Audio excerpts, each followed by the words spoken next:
नमस्कार, news NCR और BVM channel में आप सभी का स्वागत है। मैं हूं आपके साथ प्रताप चौधरी और आज हमारे स्टूडियो में हमारे साथ खास मेहमान जुड़े हैं ज्योतिष आचार्य पंडित वीके शास्त्री जी। कल से जैसा कि हिंदी नववर्ष की शुरुआत हो रही है और माता रानी का नवरात्रि भी कल से ही शुरू हो रहे हैं। आज हम वीके शास्त्री जी से जानेंगे कि आने वाला ये नववर्ष हम सब के लिए कैसा रहने वाला है और माता रानी की उपासना हमें किस तरह से करनी है, नवरात्रि को किस तरह से मनाना है। सबसे पहले तो बहुत बहुत स्वागत है शास्त्री जी आपका। तो हम शुरुआत करते हैं और मैं आपसे ये जानना चाहूँगा कि सबसे पहले बात करेंगे हम नवरात्रि के ऊपर। 9 दिन की नवरात्रि है, किस तरह से इस बार हम सबको नवरात्रि और माता रानी की पूजा करनी चाहिए, आराधना कैसे करनी है, उन सब के बारे में मैं चाहूँगा कि थोड़ा सा दर्शकों को बहुत ही बढ़िया आपने सवाल किया है। ओम सर्व मंगल मांगले शिवे सर्वार्थ साधिके शरण्ये त्र्यंबके गौरी नारायणी नमोस्तुते नमः चंडिकाय। मित्रों, ये जो नवरात्रि है माँ दुर्गा की उपासना का समय है। ये शक्ति अर्जित करने का समय है, नकारात्मक ऊर्जा को भगाने का समय है और शरीर में सकारात्मक ऊर्जा का संचय करने का समय है। इस नवरात्रि पे और माँ दुर्गा की जो तन मन धन से श्रद्धा से भक्ति भाव से उपासना करता है, नवरात्रों में व्रत करता है, पूजा करता है, दुर्गा सप्तशती का पाठ करता है, दुर्गा चालीसा का पाठ करता है, जैसी भी आपकी भावना उस हिसाब से आप माँ देवी दुर्गा की उपासना करते हैं तो निश्चित रूप से आपके संकट भी टलते हैं और आपकी व्याधियाँ भी टलती हैं और अनिष्ट ग्रहों का भी निवारण हो जाता है और किसी तरीके की नज़र टोक टोने टोटकों से भी आपकी रक्षा होती है। अब बात करते हैं कि आपको जानना चाहिए कि नवरात्रों के बारे में। जी, नवरात्रों में सबसे महत्वपूर्ण कार्य होता है घट स्थापना करने का। माँ देवी की घट स्थापना यानी कलश स्थापना। कलश स्थापना का सबसे ज़रूरी होता है कि कलश स्थापना शुभ मुहूर्त में होनी चाहिए और जब भी शुभ मुहूर्त में कलश स्थापना हो जाती है तो आपका आधा कार्य हो जाता है। जी। और अब की बार जो मुहूर्त है वो 7:30 बजे से लेकर के और 8:22 AM सुबह का जो मुहूर्त है वो घट स्थापना करने के लिए सबसे अच्छा मुहूर्त है, ये शुभ मुहूर्त है। उसके बाद दूसरे योग शुरू हो जाएंगे जो घट स्थापना के लिए सही नहीं माने जाते, वो मध्यम होते हैं। जी। तो घट स्थापना का समय नोट कर लें, पेन ले लें, कागज ले लें। सुबह 7:30 बजे से लेकर 8:22 तक आप घट स्थापना करके माँ देवी की जोत जगा सकते हैं। माँ दुर्गा की जोत जगाते समय आप लोग सब जो लोग जानते हैं कि माँ को सबसे जो प्रिय है वो माँ की ज्योति यानी देसी घी की जोत जगाएं, माँ की चुनरी लाएं, माँ का आसन लगाएं, नहा धो के स्नान इत्यादि से निवृत्त होकर के शुद्ध आत्मा के साथ पुष्प अर्पित करें माँ को और पान सुपारी ध्वजा नारियल माँ को भेंट चढ़ाएं और सच्ची श्रद्धा से अगर आप माँ के सामने बैठ के माँ को याद करते हैं तो माँ आपके सभी दुखों को दूर करेगी और ये नवरात्रि आपके लिए मंगलमय होंगे। लेकिन ध्यान ये रखें कि नवरात्रों की उपासना करते समय हम लोग अक्सर कुछ छोटी छोटी गलतियाँ कर जाते हैं। आज मैं वो महत्वपूर्ण जो गलतियाँ उनके बारे में क्या करना चाहिए और क्या नहीं करना चाहिए, क्योंकि चौधरी साहब का आदेश हुआ है कि इनके दर्शकों को पूर्ण जानकारी मिलनी चाहिए नवरात्रों की। छोटी छोटी गलतियों के चक्कर में कई लोग गलतियां कर जाते हैं। देखिए, वैसे तो भाव की प्रधानता है। मनुष्य जीवन जो हमारा श्रद्धावान जो श्रद्धावान है उसे प्रभु का दर्शन भी होता है, प्रभु की शक्ति भी प्राप्त होती है, प्रभु का आशीर्वाद भी मिलता है। लेकिन श्रद्धा के साथ साथ कुछ नियम हैं। व्रत उपवास करने वालों को जो अखंड ज्योत लगाते हैं उनको चाहिए कि वो ब्रह्मचर्य का पालन करें और पलंग पर नहीं, उन्हें नीचे शयन करना चाहिए, पलंग पर नहीं लेटना चाहिए और उनको इस पीरियड में दाढ़ी या बाल इत्यादि नहीं कटाने चाहिए। भोग और निंद्रा से बचना चाहिए। इस पीरियड में दिन में निंद्रा नहीं लेनी चाहिए, दिन में सोने से भी आपका व्रत भंग हो जाता है। और आपको विशेषकर करना क्या चाहिए?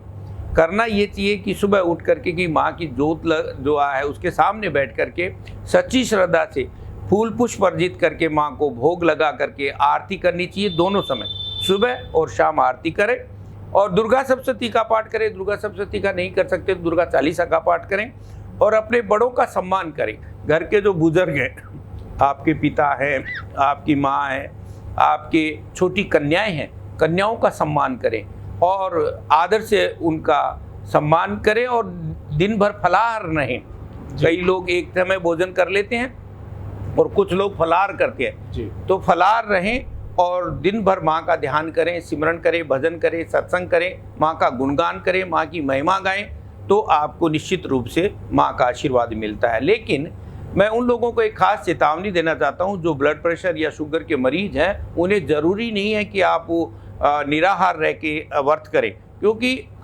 शास्त्रों में बताया गया है बुजुर्ग और रोगी और बालक के लिए क्षमा है। आप श्रद्धा से अगर पाठ भी कर लेंगे माँ के सामने बैठ के तो भी आपकी पूजा मानी जाएगी। इसलिए अगर कोई रोगी है, किसी को डायबिटीज़ है, किसी को ब्लड प्रेशर है या कोई अन्य रोग है जिसको दवा लेनी पड़ती है, तो बीमार के लिए दवा लेना भी उसमें भी छूट है। तो ऐसा जिद करके या हठ योग नहीं करना, और माँ के चरणों में बैठ के अगर आप शुद्ध मन से एक माला भी जप लेंगे, ओम नमः चंडिकाय या ओम सर्व मंगल मांगल्ये शिवे सर्वार्थ-साधिके शरणे त्र्यंबके गौरी नारायणी नमस्ते की, तो भी माँ की कृपा आप पे बनी रहेगी। जी, बहुत बढ़िया। बहुत सारी इन्फॉर्मेशन पंडित जी ने दी हैं। उम्मीद करता हूँ आप सबको पसंद आ रही होंगी। एक सवाल और मेरा आपसे ये था कि जैसे कल से नववर्ष की भी शुरुआत हो रही है, हमारा हिंदी नववर्ष होता है, तो इस वर्ष का आपके ज्योतिष के अनुसार राजा कौन रहने वाला है? बहुत बढ़िया बात पूछी जी। ये जो संवत है, ये हमारा संवत जो है ये सन से 57 साल एडवांस है जी।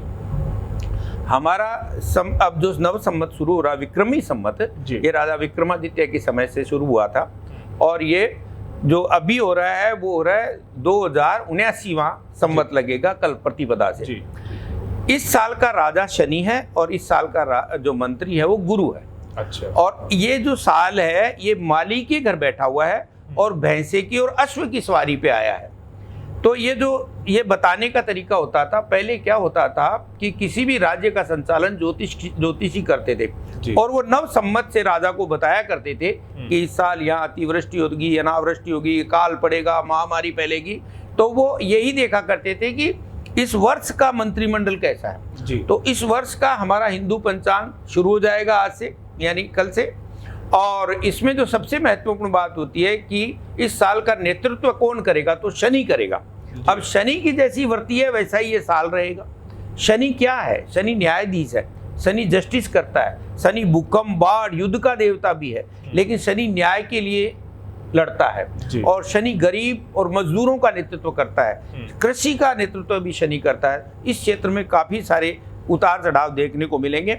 और माली के घर में जब संक्रांति या नव संवत बैठ जाता है तो फूल पौधे बहुत उगते हैं और बरसात होती है और जनता में फल फूल बहुत लगते हैं। शास्त्री जी, जैसे कि हिंदी नववर्ष है और व्यवसायी हैं, नौकरी पेशे वाले लोग हैं, स्टूडेंट्स हैं, तो इन सब के लिए ये नववर्ष कैसा रहने वाला है ज्योतिष के आधार पर? देखिए, जो नौकरी पेशे का नेतृत्व करता है वो शनि करता है, मजदूर वर्ग का जी। मजदूरों के लिए साल अच्छा रहेगा, और जो भी कृषि का कार्य करते हैं या नौकरी पेशा लोग, उनके लिए वर्ष बहुत मंगलमय रहने वाला है। और साल का जो मंत्री है वो बृहस्पति है। तो बृहस्पति किसी भी चीज का जो है विकास करता है, उत्थान करता है, प्रोडक्शन का मालिक है। तो प्रोडक्शन का मालिक है, लेकिन क्या है कि शनि थोड़ा युद्ध का देवता भी है जी। तो कई राष्ट्रों के बीच में मतभेद उभर कर आ सकते हैं। कई जो है एक होड़, महाशक्तियों में बड़ा बनने की होड़ हो सकती है, अपनी पावरफुल बनने की होड़ हो सकती है, छोटी छोटी चीजें तो होंगी, लेकिन कुल मिलाकर के वर्ष मिला जुला रहेगा जी।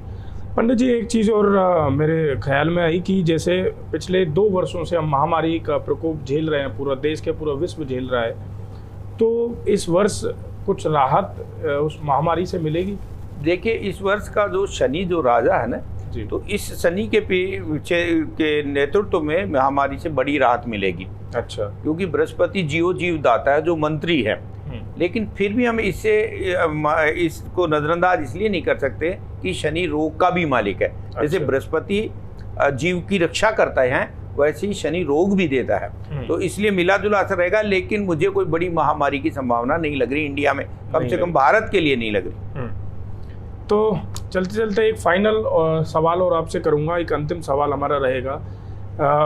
शुरुआत आपने हमें बताई कि माता रानी की आराधना कैसे करनी है, और एक सवाल मेरे मन में ये था कि अष्टमी और नवमी, कुछ लोग नवमी मनाते हैं, कुछ अष्टमी के पर पूजा को ख़त्म करते हैं, तो उसके बारे में बताइए कि ऐसा क्यों है, ये एक दिन क्यों नहीं है? देखिए, 9 देवी की 9 शक्तियों की उपासना होती है जी। और संपूर्ण नौ दुर्गा की उपासना करते थे। राजा महाराजा युद्ध में जाते थे शक्ति अर्जित करने के। जी। जो माँ को मातृ रूप में श्रद्धा रूप में देखते हैं वो अष्टमी को माँ की पूजा कर लेते हैं। जी। सॉरी, अष्टमी को एक विशेष चीज का ध्यान रखने की जरूरत होती है कि अष्टमी वाले दिन नारियल महिलाएं ना तोड़े। अच्छा। नारियल को महिलाएं इसलिए नहीं तोड़ती कि उसमें बीज का रूप है, वो उसे गर्भ में बीज का रूप मानती हैं, इसलिए महिलाएं नारियल को कभी नहीं तोड़ती और ना ही उन्हें तोड़ना चाहिए। तो एक तो जब आप अष्टमी पूजें या नवमी पूजें तो नारियल का जब आप नारियल तोड़ते हैं प्रसाद के लिए तो वो पुरुषों को तोड़ना चाहिए, एक बात। दूसरी बात, माँ को ध्वजा जरूर चढ़ानी चाहिए। माँ को एक ध्वजा होती है वो जरूर चढ़ानी चाहिए ताकि ध्वजा आपकी जब भी ऊंची रहेगी तो आपका सम्मान पूरे साल ऊंचा रहता है। तीसरा, माँ को केसर बहुत प्रिय है तो केसर का तिलक रोज खुद भी लगाएं और माँ को भी लगाएं। जब आप केसर का तिलक लगाते हैं तो केसर तिलक से माँ की सबसे ज़्यादा जो प्रसन्न होती है माँ, वो केसर के तिलक और बतासे का भोग और सिंगाड़े और अनार के फल का आप जब भोग लगाते हैं माँ को तो आपको बहुत बड़ा लाभ मिलता है। तो आपको देवी की उपासना में ये जरूर ध्यान रखना है कि केसर का तिलक लगाएं। और एक जब हम 9 कन्याओं को जिमाते हैं उनकी उम्र का ध्यान रखें जी। वो कोशिश करें कि उन बच्चों की जो बच्चियां जो आती हैं जो हमारी कंजक के रूप में होती है 3 साल से लेकर 9 साल की आयु के बीच की हो और उसमें एक बटक भैरू का रूप होता है, एक बच्चा भी होना चाहिए, है ना, तो एक लड़का भी उसमें होना चाहिए। तो ये पूजा में ध्यान रखें। हाँ, लेकिन जब पूजा करते हैं, समापन करते हैं, जो अष्टमी पूजते हैं वो भी और नवमी पूजते हैं, बड़ी श्रद्धा से उन कन्याओं के चरण धोने चाहिए, उन्हें माँ का रूप मानना चाहिए और ये संकल्प भी करना चाहिए कि उनकी रक्षा का भी संकल्प करना चाहिए। और नव संवत में एक विशेष बात मैं आपको नवरात्रों के बाद अब अगली बात बताना चाहता हूँ। सनातन धर्म में ये मान्यता रही है कि नव संवत वाले दिन कम से कम घर के बाहर 5 दीपक संध्या काल के लिए लगाएं और अपने घर के ऊपर एक ध्वज लगाना चाहिए, आपके धर्म का ध्वज होना चाहिए, ताकि आपका संवत भी अच्छा जाए और आपका जो पंचांग है वो जरूर श्रवण करना चाहिए। नव पंचांग आता है, आज से नया पंचांग शुरू हो जाएगा, तो उसमें राशि नक्षत्र देख सकते हैं, उसके अनुसार तिथि वारों के हिसाब से आपका व्यापार रोजगार ये सब चीज़ें नए पंचांग को श्रवण करना चाहिए, सुनना चाहिए किसी योग्य विद्वान के पास जाके और इस पूरे साल का फल सुनना चाहिए। ये हमारी पुरानी परंपराएं रही हैं जी।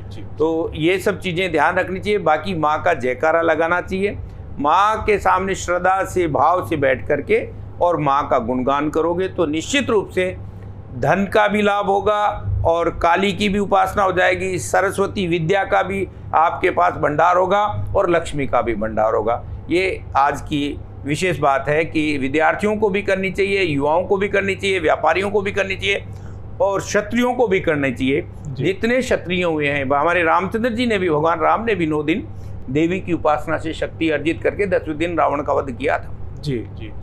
तो ये उपासना करके शक्ति अर्जित करने का दिन है, इसको धूमधाम से मनाइए। सबको नवरात्रों की बहुत सारी शुभकामनाएं, आपको भी बहुत सारी शुभकामनाएं, आपके लिए मंगलमय हो। जय माता दी। बहुत बढ़िया, बहुत सुंदर और सरल शब्दों में आप सबके सामने बहुत ही इन्फॉर्मेटिव बातें शास्त्री जी ने रखी।